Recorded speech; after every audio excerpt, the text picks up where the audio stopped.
Good morning, everyone. Or good afternoon, good evening, wherever you are in the world. Here it's good morning. And there we are. Now I see us. I see that we are live now on the page. Just want to make sure. I always want to make sure we are live before I start. So good morning, everyone who is joining us through Facebook Live, or make sure to join in via Zoom to get your questions, in, so that way it becomes a conversation, and we could go more in depth, so make sure to join in. We are live. JB will be posting the Zoom link, so that way if you need it, it's there. Yes, there it is. Okay, so welcome everyone. Just a little bit about us. I am Rebecca and my husband, JD Atkins. and together we form Dual Dragons. We are holistic wellness consultants, also known as the Muscle Whispers. And there's our information if you ever need to get a hold of us. We've been doing this together for 2 years. Before that, we've had experience in the massage therapy realm, and we've been evolving from that because 2 years ago, my sister was diagnosed with ovarian cancer, and with our other modalities and techniques, we were able to formulate and discover a new way of treating our clients, not just based on muscles, but also in energetic blockages, any emotional trauma. And with our gifts together, we formed this very strong relationship where we were able to get results for our clients right away. So it's been a very interesting journey for us discovering that, especially with my sister.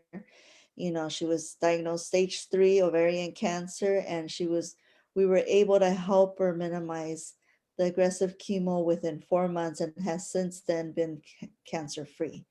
So a lot of benefits whenever you have a community, a group, doctors, holistic care, you name it. If you have a community and a group behind you to help you get better, the possibilities are endless, is what I want to say. And so with that, the reason why Healers Roundtable was formed, with COVID coming around, it just had me meditating and thinking, how are we going to service our community, our clients? How are we going to do this now when we're not able to, come in contact sometimes? And so it really had me thinking and meditating with my spiritual guides, and they're the ones that started this whole group. They had me, I saw the vision of the Knights of the Round Table coming together and how they would formulate a plan to protect the kingdom.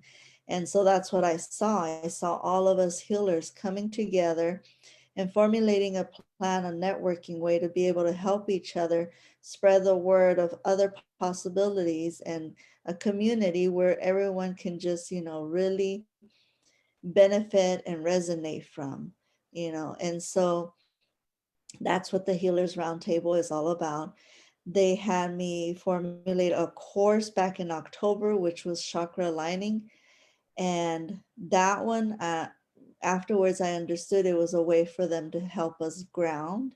And then for the month of November, they had me formulate the how to connect with your spiritual guides through meditation, which was helping us to connect to our higher source.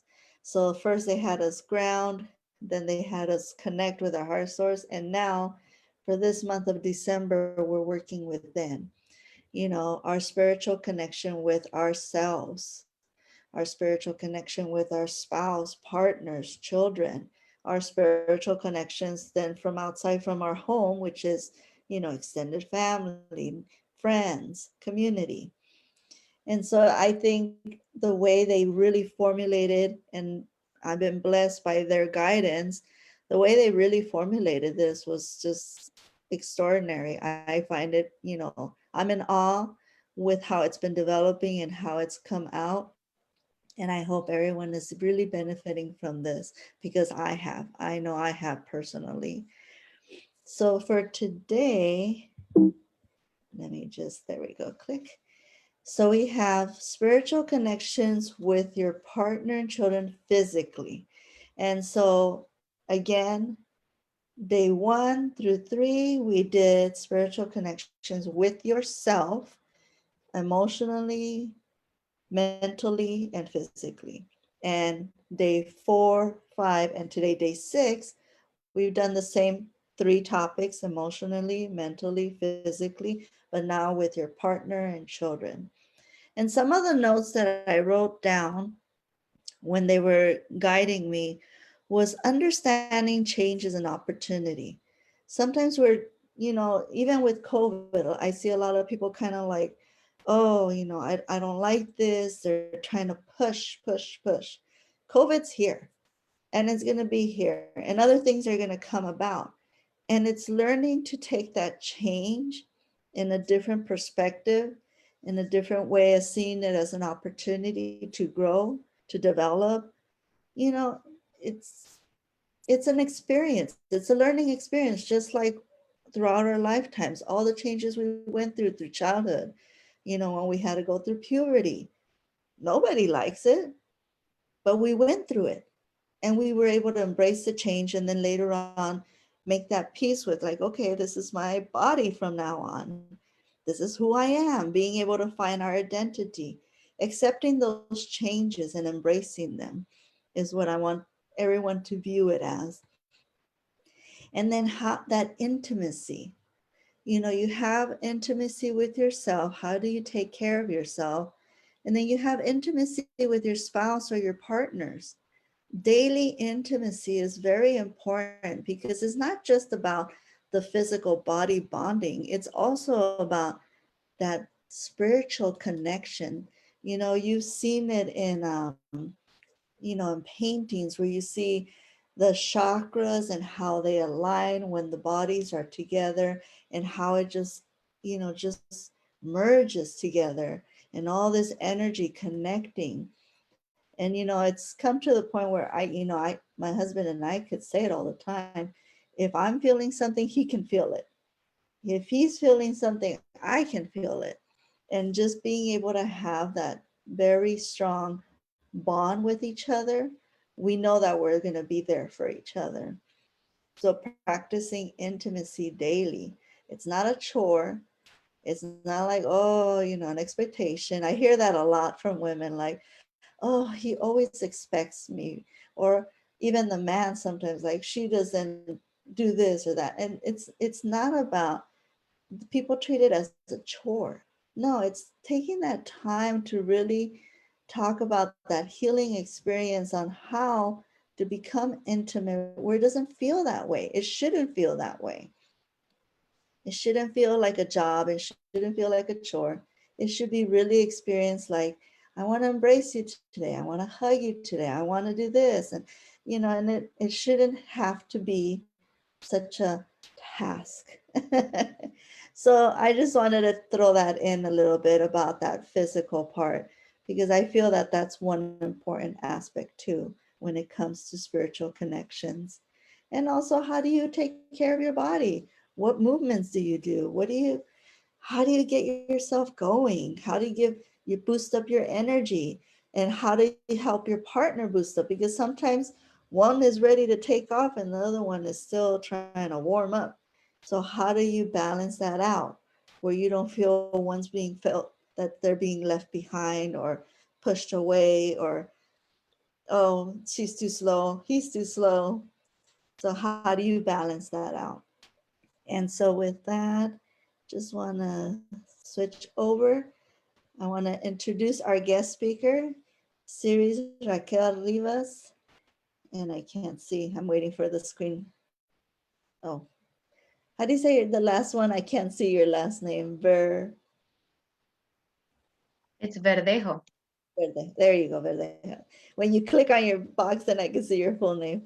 And so she is the owner of Empowering Light Language LLC, worldwide facilitator, coach, creator of the Living and Dying Energetic Body Process.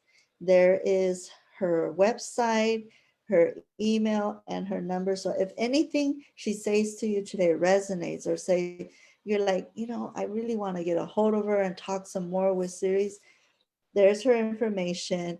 And again, I'm going to repeat it over and over. Once these lives are over, we put them in our units tab, and we also put all their information there for you to be able to always have a way to be able to get a hold of them or write down their information for if it comes up later on that, oh, I really need to reach this person. It's always going to be there for everyone.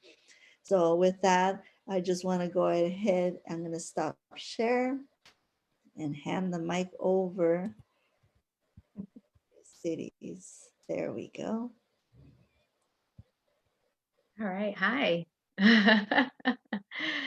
Hi, everyone. Hi, good morning, good afternoon, and good evening, wherever you are.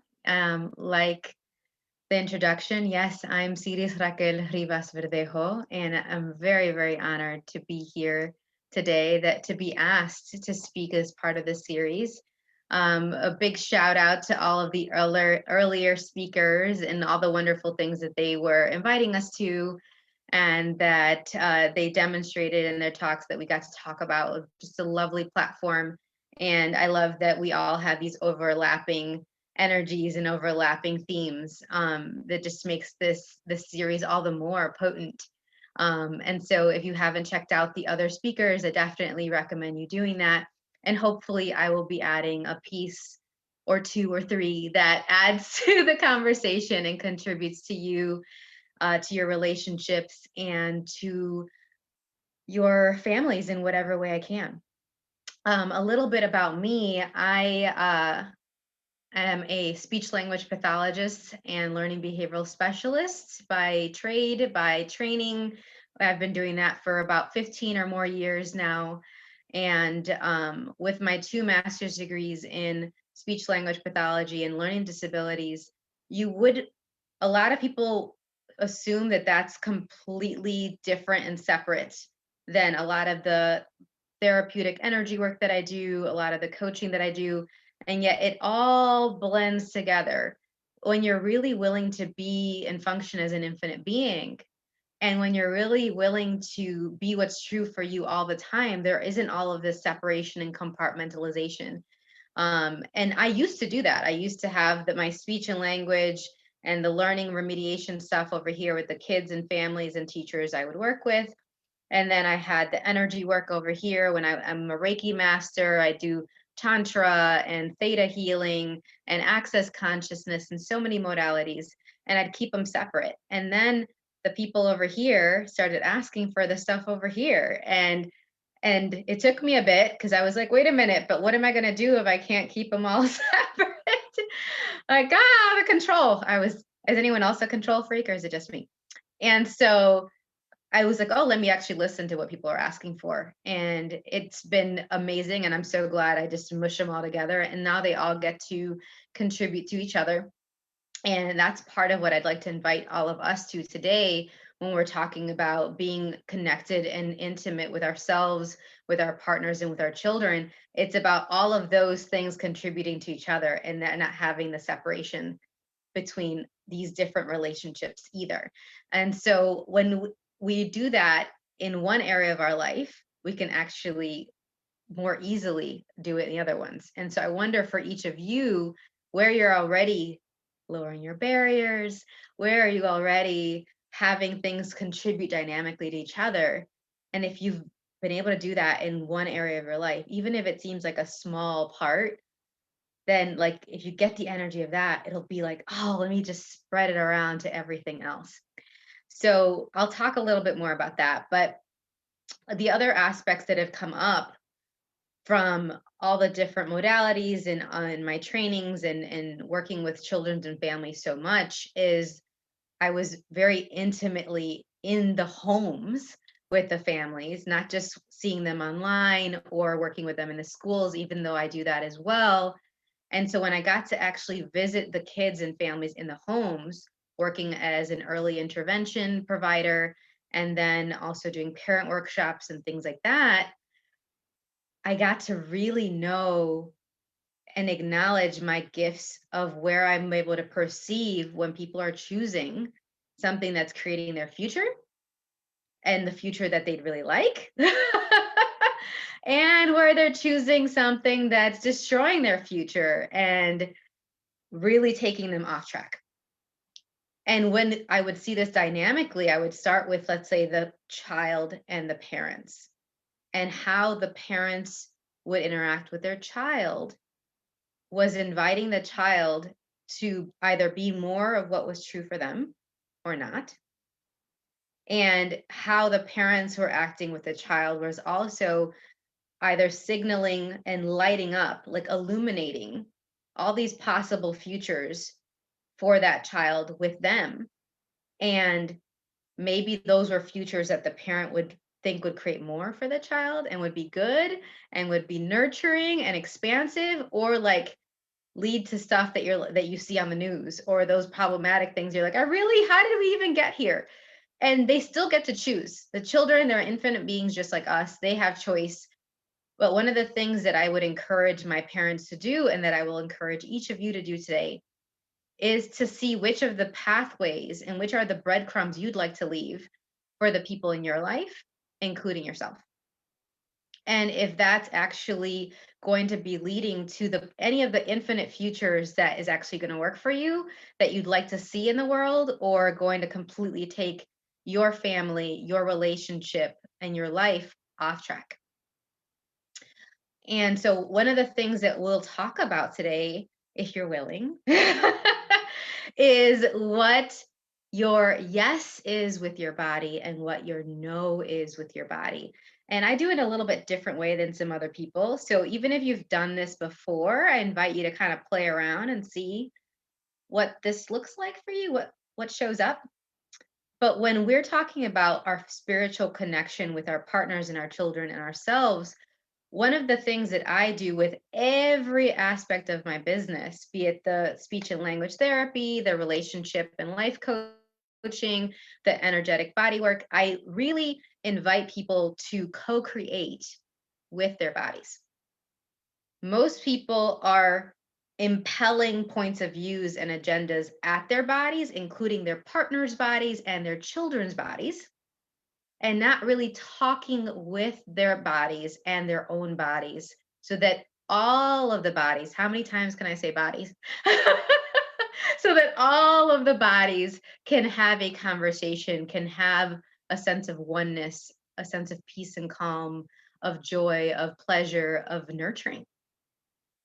But when we're having our points of views and we're like doing these computations and calculations, when we've gone into conclusion about this is what we do with children's bodies, this is what I have to do with my partner's body, this is what my partner gets to do with my body, and my kids get to do with my body, and you see, notice the energies. It's like immediately like, oh, it's so heavy, which is an indication that maybe it's not true for you or going to work for you. So I invite everyone that works with me, in whatever way they work with me, to really connect with their body even more, to make sure that they're including themselves and their body in their choices and in the creation of their life.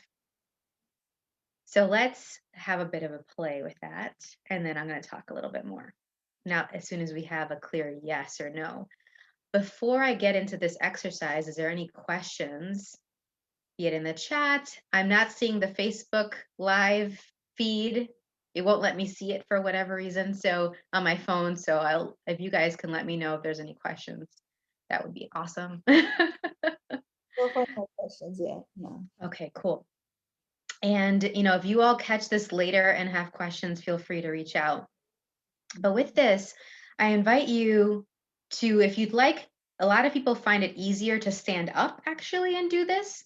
I'm going to do it sitting just so it's easier to see me here, but feel free to stand up, and whatever way, if you're sitting or standing, make sure your knees are soft, that no joint of your body is locked, be it your elbows, your shoulders, your knees, really soft.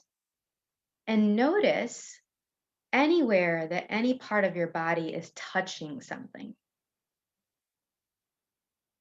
Maybe it's touching carpet or wood on the floor, socks, fabric of your clothing, jewelry, your glasses. Speaking of, I feel like I need to clean mine out again. I'm always touching mine, so then they get smeared. And as you're noticing all of these contact points, really invite yourself and look at how every cell of your body can be a little bit more awake now. Really noticing how these materials, how the air, if you have air conditioning or not, how your breath might be informing your cells. And invite your cells by asking, they're listening.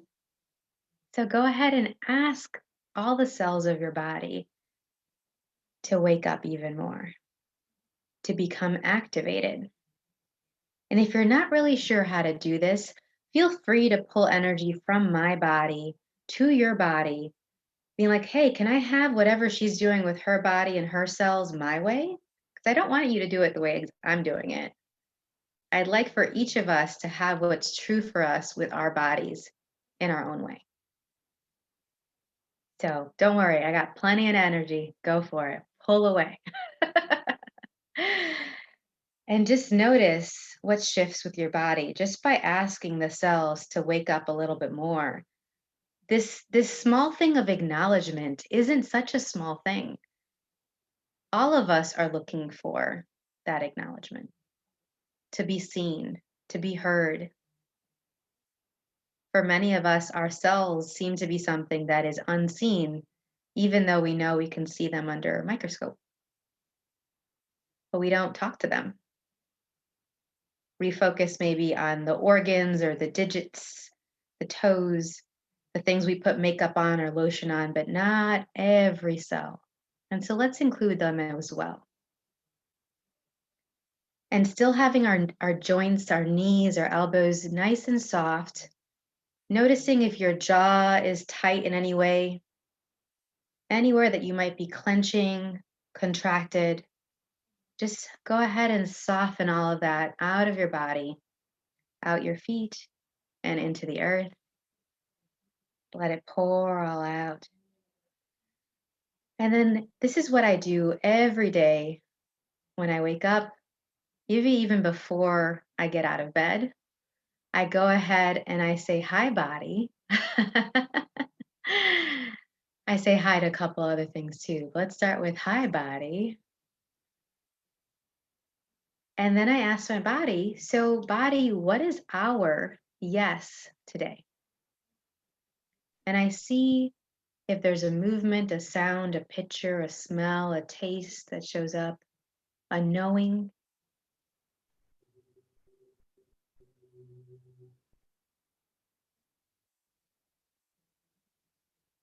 And then body, what's our no today?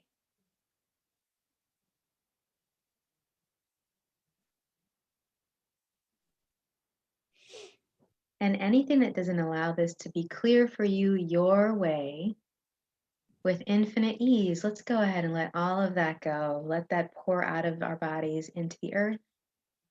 And let's ask one more time.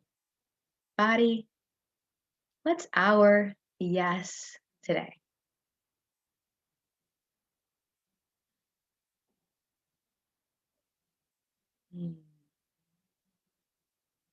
And body, what's our no today?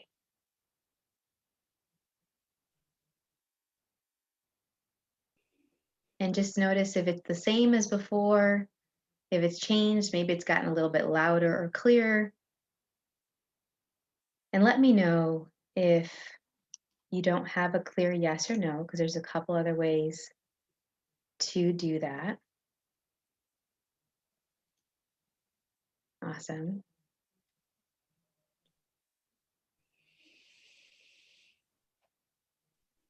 And just notice how your body feels to actually be included in your life, to actually be acknowledged, like, hey, you're listening? We get to play together? We get to create together? Cool. I do that same exact exercise with kids. I do that with my partners. Because I'm like, okay, I'll do this with my body first. And then I'm like, all right, what's my yes with each of the kids? And it'll be different with each kid. What's my yes with my partner? And if you have more than one partner, with each of the partners, it'll be different. And then go, what's the no with each of the kids? What's the no with each of the partners? I do that with play partners, with kink partners, with romantic partners, with business partners. It's what's the yes? And get really clear and be willing to be aware of when it shifts. Because for me, sometimes day to day, the yes and no is different. That's why I actually start my day with that clarity of like, okay, this is what I'd like. I'd like more of my yes. So let me make sure I know what the energy of that yes is. It doesn't have to be a movement. It doesn't have to be a sound. It can be. For each of us, it's going to be different. Sometimes it's just, you just know, oh, that's a yes. It's like you just shined a light on it, like, right? And sometimes it's no, and it's just so clear. And you can't even vocalize and verbalize what makes it a no. It's just, you just know it's a no, it's a no. And then when you go ahead and you allow your kids and your partners and yourself to have your yes and have your no, you've been having conversations about what that is for you, it makes such a difference. It's this beautiful platform for intimacy, for connection, for building trust and rapport. Now, what I see a lot of the times is people either don't give themselves permission to know what their yes is or to honor it, or they don't let the other people in their lives, be it their kids or their partners, have a yes, have a voice, have a say. And so I love facilitating and mediating conversations between partners and the parents and kids, or educators and their students, around, well, what's actually true for you? What's true for them? That's another way of saying, what's the yes here? And then how can you both have the yes? Kind of like another way of saying the win-win situation, except I don't really like win-win because it feels like it's a contest or a race or like competition, and then with that there has to be someone that loses, and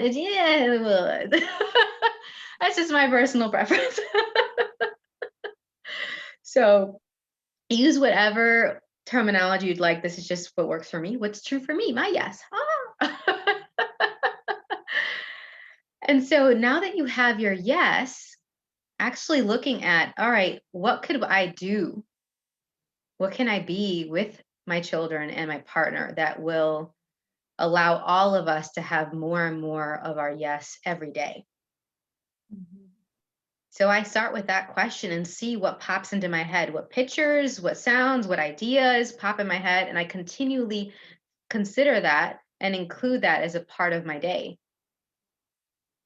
Versus like, oh, that's the answer and it's done. And so then I don't have to keep asking questions and I don't have to keep considering other possibilities. Like there might be somebody that you meet at the grocery store that all of a sudden gives you this idea. And you're like, oh, that matches the energy of the question I asked this morning. How cool is that? And then your kids are like, can we go there? And your partner's like, babe, that would be really, really cool. Hey. All these different things. So it's super nonlinear. But one thing I would like is that a lot of people, when they talk about spiritual connection and intimacy, they have a lot of different operational definitions.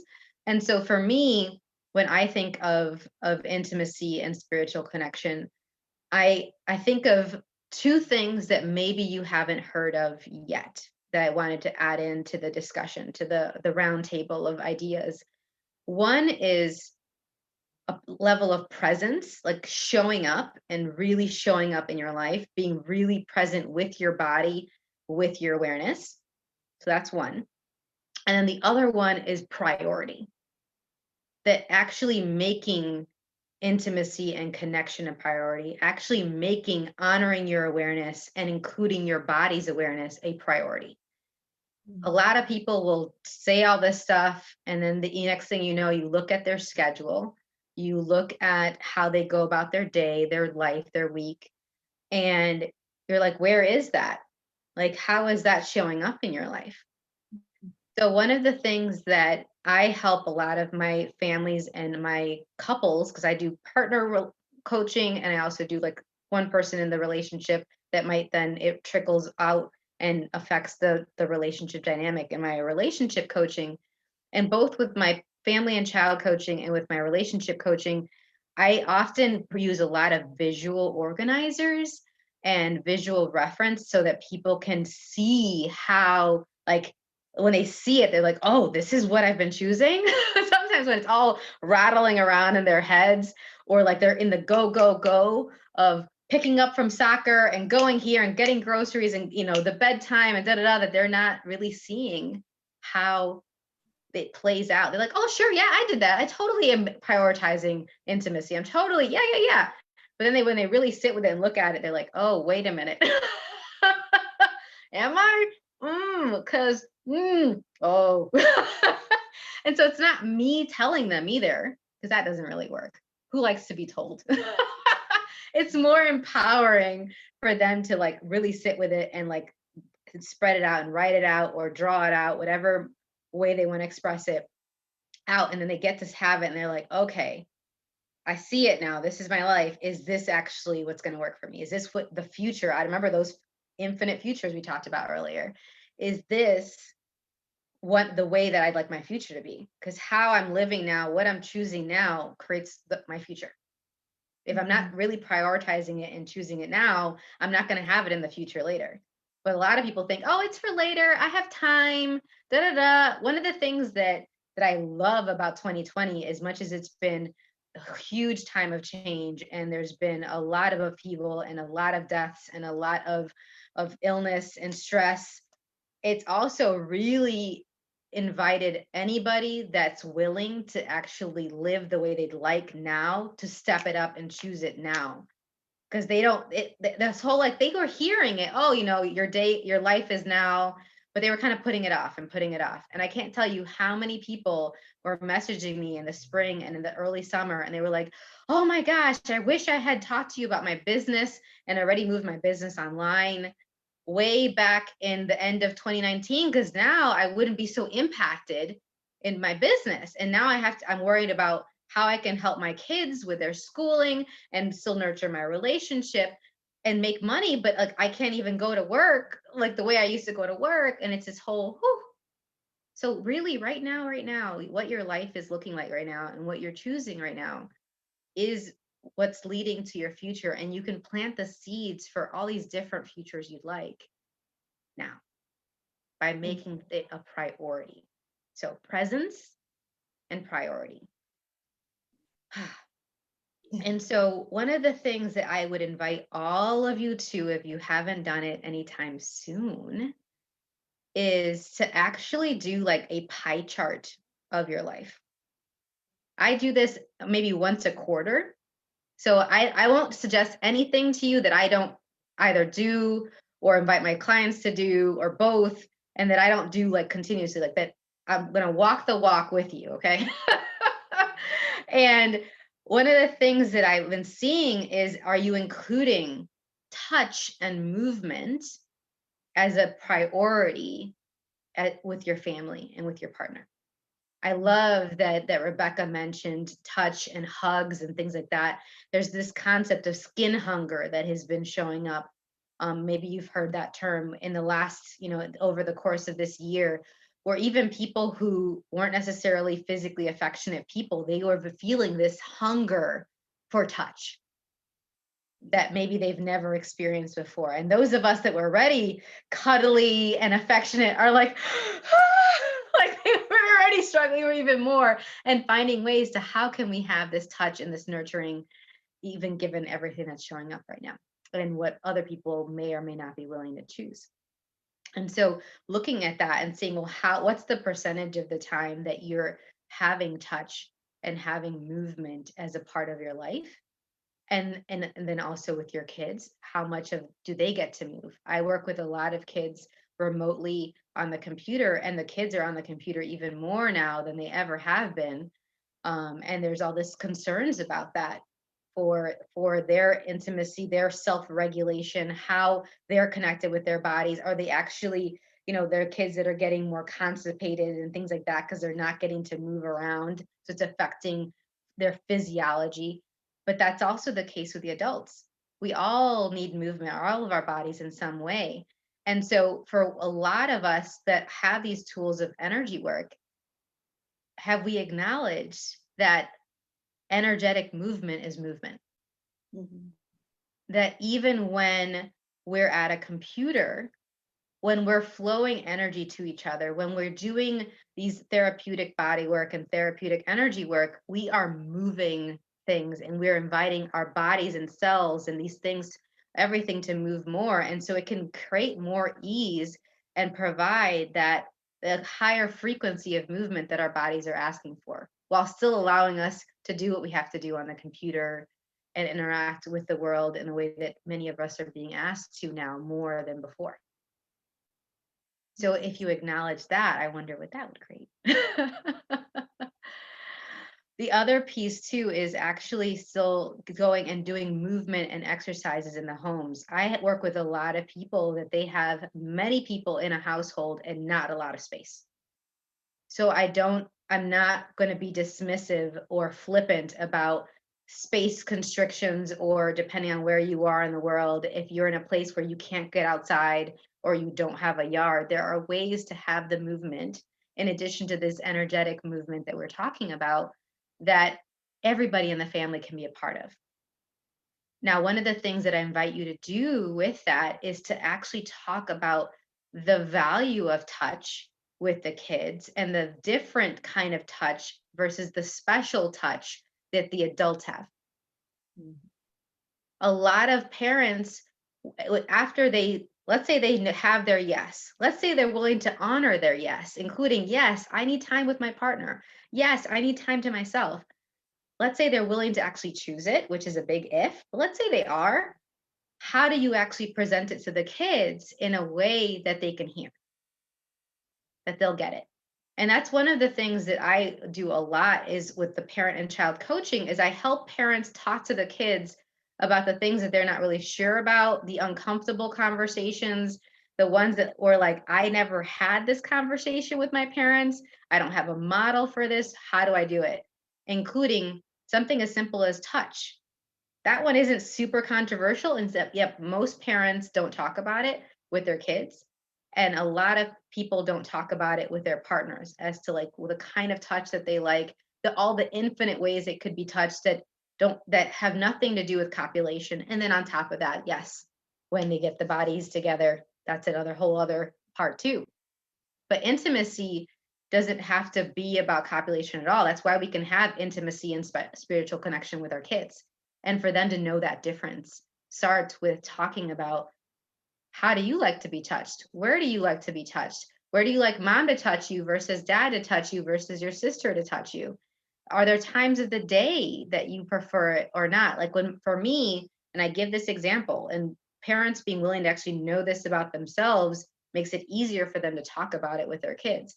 I'll tell them, in the morning, I don't really like a lot of touching with talking. It's either talking or touching, but touching and talking together, it's like too much for me.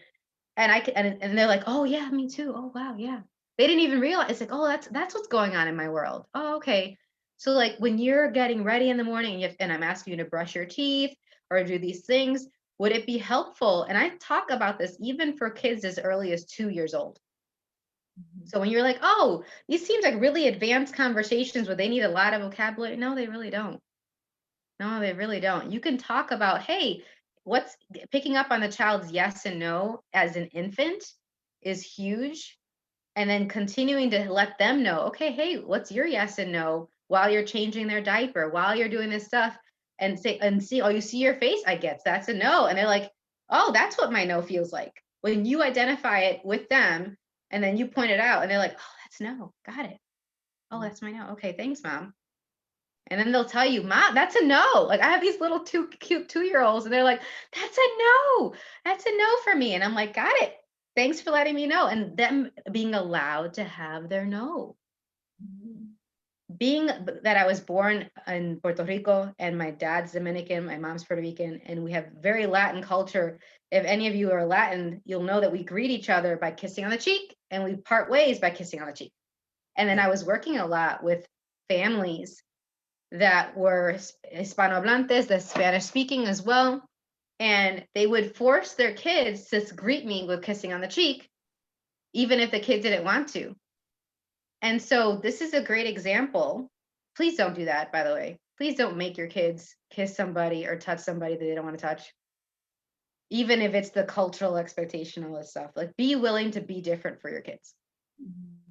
And one of the things I pointed out it has happened many times. Let's say this one parent that it happened to, I said, okay, so let's look at what message you're sending your child when you have them kiss a stranger or someone that they're not comfortable kissing because you said so. And they were like, okay. So I was like, does that mean that their body's theirs? Like, oh no, that means their body's not theirs. Does that mean they get to say no to an adult ever? No, they don't get to say no. Like, so if something's really uncomfortable or painful for them, can they say no? It starts there. It starts these little moments. And they're like, oh, wow. So it's like, so if another adult says, oh, you have to say you have to do what I say because I'm the superior, I'm the adult, guess what you've just set the precedent for? Right? It's this small thing, but it's not a small thing. Our bodies are ours, and teaching the kids what the yes and no is, and for them to check in with that about their bodies early on, and for you to have that with you and be able to speak about it and have those uncomfortable conversations is super huge. So when I look at the physical, it's really about the corporeal body, everything that has to do with our body. So even when I'm with a partner, let's say we've been together for years, I still ask every time, what would it create if I have sex with them right now? What would it create if I don't? Is this a yes or a no? Versus like, oh, well, we've been together. And of course, it has to be the case. And, it's the like you were mentioning earlier, Rebecca, the duty and the obligation. Well, that's not very light. So where's the yes here? When would it be a yes for me? In what context could I make this a yes? What would it take for it to be a yes for me? Do I have to get more sleep?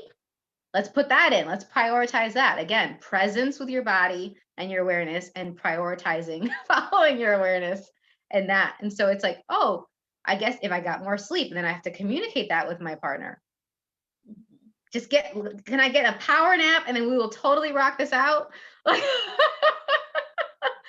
Or like, oh, I'm so busy and I'm pulled in all these different directions.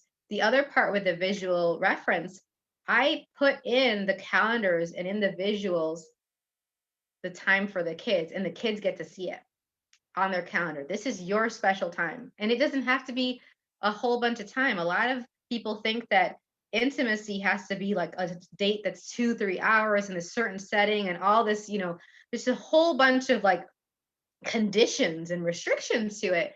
And I tell you, these kids, including this kid right here, 15 minutes. You can create such a beautiful moment with a kid in 15 minutes because they don't have this time construct stuff that us adults do.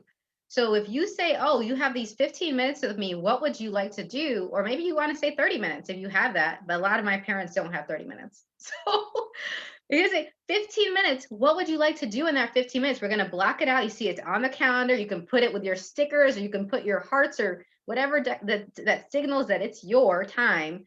I'm going to put an alarm. I will be there. What are we doing? They're like, oh, really? It's just me? I don't have to share it with this person or this person or that. Oh my God. The gesture alone, huge. Yeah. But you see how you have to get out of all of these conditions and all these conclusions about it, what it has to look like as well. And then a lot of my parents, after the discussion of touch and of all these different topics that we go into, the kids will often ask for the type of activity that also includes the touch that they now know is what they like. Mm. Now, can you imagine how powerful that would be if you also did that with your partners? Mhm.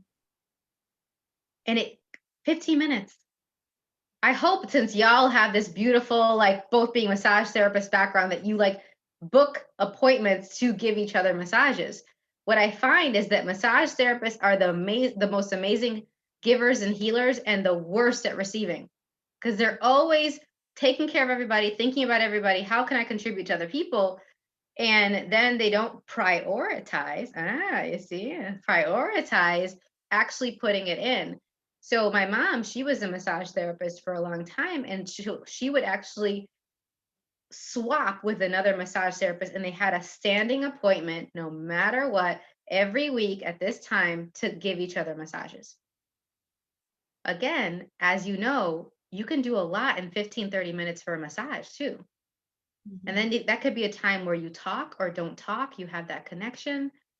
But it's like, are you really willing to actually make it so that it's an appointment it's an appointment that's just as important as if it was a client appointment?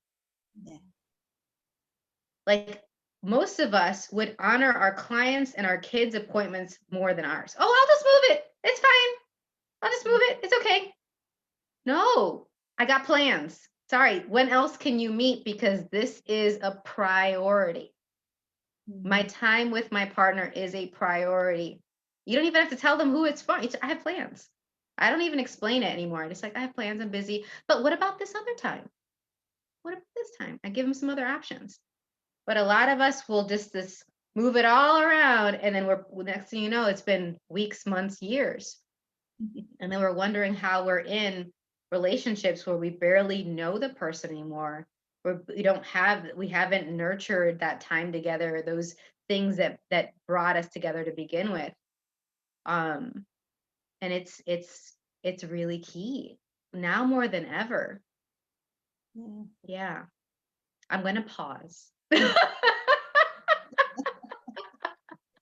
No, you brought up a lot of good points, a lot of, for me, mainly affirmations, okay, I'm glad that I'm doing it that way, with, like you said, this time with my daughter I decided to homeschool her because I just could not wrap my head around having her sit in front of a computer screen all day long.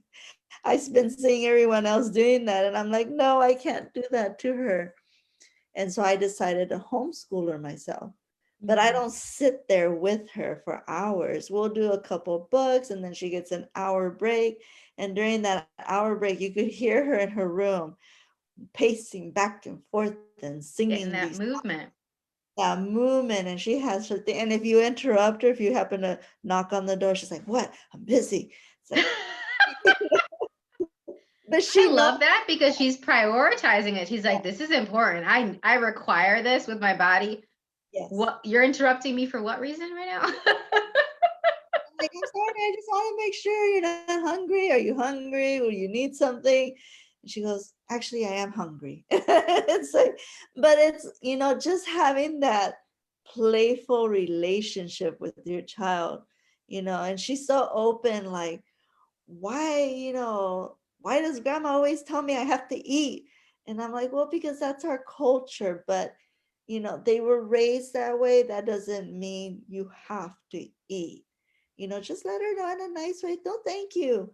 And and so I'm glad that you brought that up, having them to kiss, and our Hispanic, And yeah, that's a great example too about the food. That's like, oh, keep going, keep going. And then are you listening to your body? And then what does that create? Because then they have them eat too much at the earlier stages and when they're kids, and then they judge them later when they're overweight and have diabetes. And it's like, yeah, wait, but you created this whole mixed message and disconnect with my body, and then you're gonna punish me for it. Okay.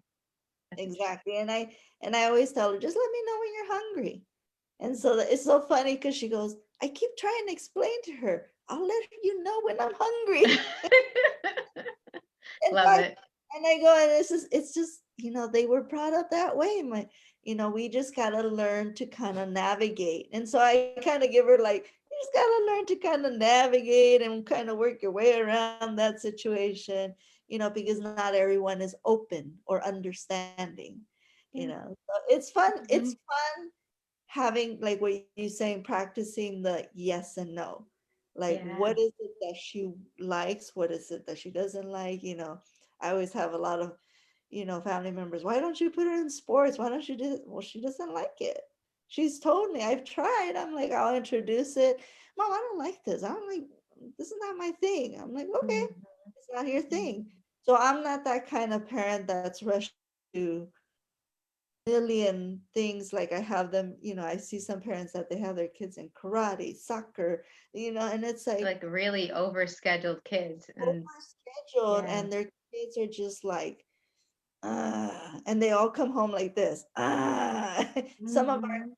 massage clients are like that, where they're all rushing home to get their massage because we're there already, and they're all just like tense, and it's With like, adrenaline overload. Hmm. and again, it's like bringing them back down and kind of having that conversation with them, like, how is this working for you? How is this working for your body? Your body is like coming to a wear and tear constantly, where every week you're seeing me to get relief from this lifestyle. How is this lifestyle working for your body? And it takes a while for a lot of them to realize, like, this is not working for me. This So, isn't okay, sustainable. Yeah. what can you do now to start making it work for you? You Mhm. know? And so we've had cases, JB and I, we've had cases where they start actually making changes and saying, oh my God, I'm so glad I stopped pushing myself to do this, or I'm so glad I stopped pushing myself to. I'm like, I feel so much better now. And it's again that little saying, keeping up with the Joneses. It's like, stop, prioritize for yourself, not for what everyone else is expecting you to do. Right. And that's Absolutely. what you're saying. Prioritize for yourself.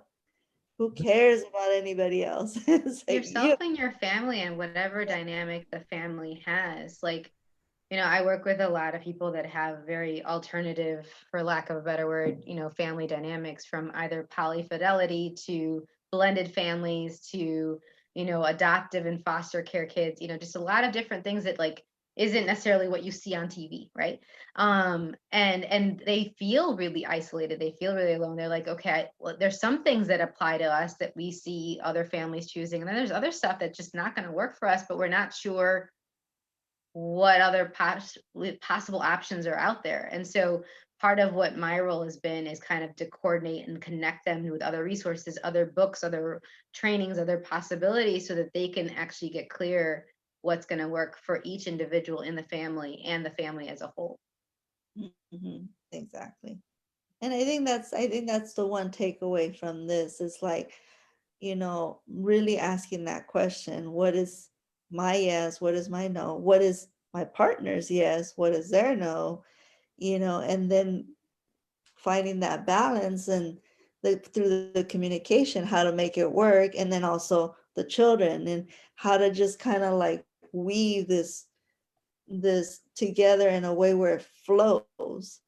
And thankfully for me, I feel that JB and I, and when my daughter's here, my daughter's from my second marriage, when she's not here, when she's with her dad, that's my time to be able to be with my husband, and then that's when we do a lot of things together. And then when she's here, it's funny because sometimes I'll see JV try to kind of like come in, and I'm like, nope, not your time. You got to give everyone. I understand you want some attention right now. I'll give it to you when she's not around. Let's kind of like make this flow better where she doesn't feel like now she's being left out. Learning how to really read the body language tells you a lot, because I could see my daughter's body tension, tense up when she sees me paying attention too much to him. And so then that's my cue of saying, okay, I need to address this. It's not, I actually think that there's something else there, if you wouldn't mind me like asking yeah, some questions a little bit. here. Um, because part of what it is that there's an honoring of each person, but there's also a separation there. Mhm. We want to make sure that she isn't getting the message unintentionally that it has to be blocked out, that it has to be either one or the other that gets time, because you can be intimate and connected with everybody at the same time as infinite beings if we're functioning as infinite beings. And like we said earlier, it's not even just the schedule is in to block out the time in a rigid way, because it can be like 15 to 30-minute increments where you're shifting back and forth between all the different people. A lot of my families, they have 3, 4 kids, 6 kids. And so you can't do a whole day for one kid, a whole day for you got to switch in between. And also if your body would really like to be intimate with your partner, waiting an entire week, given everything that happens in a day, let alone a week, can be depriving your body of something that it would be really beneficial, that might make it help it have more ease with everything that happens throughout the week. So even if it's these small doses, even when your daughter is in the same space and not with her dad, I recommend sprinkling those in more to nurture both of you. So it's not like there's like the famine or feast, It's like, oh, no, it's like and so then you actually get to do it more consciously instead of like a gorging kind of a thing. And then your daughter gets to see that directly of how you can have all of it your way, Mhm. how you can actually have really intimate, lovely, nurturing interactions with a partner while having a kid. And I mentioned this in particular. There's one of my students who, she had that where the mom was always like, I don't even know what she's doing. She was telling me, the student was telling me about her mom. She's like, I know my mom's seeing someone, but I don't really get to know them or anything like that. And so I'm kind of worried about her. And so they kind of fill in the gaps with their own imagination. And it most of the time isn't accurate. But if they actually get to have the conversations with you and be present with it, like with the parents that never argue in front of the kids, then the kids think that relationships don't have any arguments. As soon as there's an argument, I gotta go because it's a bad relationship, because they've never seen their parents argue effectively. The same thing goes with intimacy too. It's like, well, what does that even look like? Like, how could I have those hugs, those nurturing, those kisses, those flirtation and the banter in front of them? And then obviously you're not going to be copulating in front of them, but they know that that's also part of the nurturing of the intimacy, and they get to be a part of that vibration. So when they have that for themselves, they can see, oh, I remember I remember these notes, this music a little bit. Okay, now, what kind of music do I want to have with this? Like, how do I want it my way?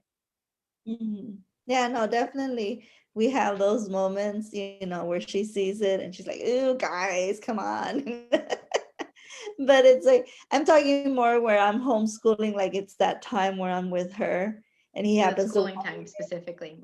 yeah, it's her time and he happens to walk in and want a kiss and I'm like, it's and I tell him like that's kind of like you're invading her, this is her time. And and I have to explain it to him like it's not It's good. a kiss, Rebecca. It's a kiss. Yes, I Take like know, but a it goes, second. I know. I always tell him like, wait until the break time. She gets an hour break. Yeah, And that's that cool too. was The funny thing is, like at the beginning of our relationship, we, didn't do anything in front of her when we started considering dating and taking our partnership as a work couple to an actual relationship. We kept it out of her for a about a month, and she just said, "I want to see you guys. I want to see you kiss." Like, no, no, no, not a peck, like the ones in the movies. So it was kind of interesting as well. You said checking every day. That's a Where great conversation to have. It's like, okay, and then what's the difference between what you see in the movies and what relationships can really be like? Because that's how so many people create relationships based on fantasy. So hopefully you guys had a conversation with her about that. And it's never too late. Revisit it repeatedly, because there's so much romantic propaganda about like just recently, everything that romance should be, a relationship should be. it's just recently, she's really into music and rappers. And she was like, Mom, why do they talk about sex like this? Why are they saying this is sex? And I'm like, that's not really sex. They're just kind of like glorifying it in a way that, to be honest with you, is not realistic. That's not real. And she goes, but why do they do that? And I'm like, I sometimes I feel like they're just really trying to convince people that it should be this way, but it's not. Yeah. And so It's I had just perpetuating made the a lies. yeah, I had just made a pancake for her. And I go, you see this pancake? And she goes, yeah. I'm all like, Mom made this pancake with all her love with you, for you, and it's beautiful. And now imagine this rapper showing up at our doorway and saying, hey, hey, what's up? What's her name, Luna? She goes, what's up? I'm going to, oh, cool pancake. I'm going to do this to your pancake. And then I go, and imagine he grabs a scoop of dirt from our yard and throws it on your pancake and say, hey, hey, hey, what do you think now? You're gonna like it. You're gonna like it. Eat it, eat it. And then she's all like, ew. And I go, that's what he's trying to do with sex. He's trying to convince you, like, hey, just because I say it's good and it's like this, you're gonna like it. Yeah. Yeah. And then she was all like, well, that's not right. I'm like, I know. I go, that's why I don't like that music, because I know it's not right. It's not true. They're just saying things to say So that. one thing that I would invite you to is that was a helpful analogy, but that's at an exact moment where you can be like, okay, so see how you are with your body right now, even your face, what it's saying. Is that a yes for you? Is that a no for you? It doesn't matter why they do it. Yeah. If it's not going to work for you, you don't have to try to understand anybody else. Yeah. So like, what is going to work for you? Is that going to work for you? Is that a yes for you? And she's like, no, it's not going to work for me. All right, cool. So what is going to work for you? And then just let it sit there and see what comes up to her mind, what comes up in her world as what's true and what is going to work for her.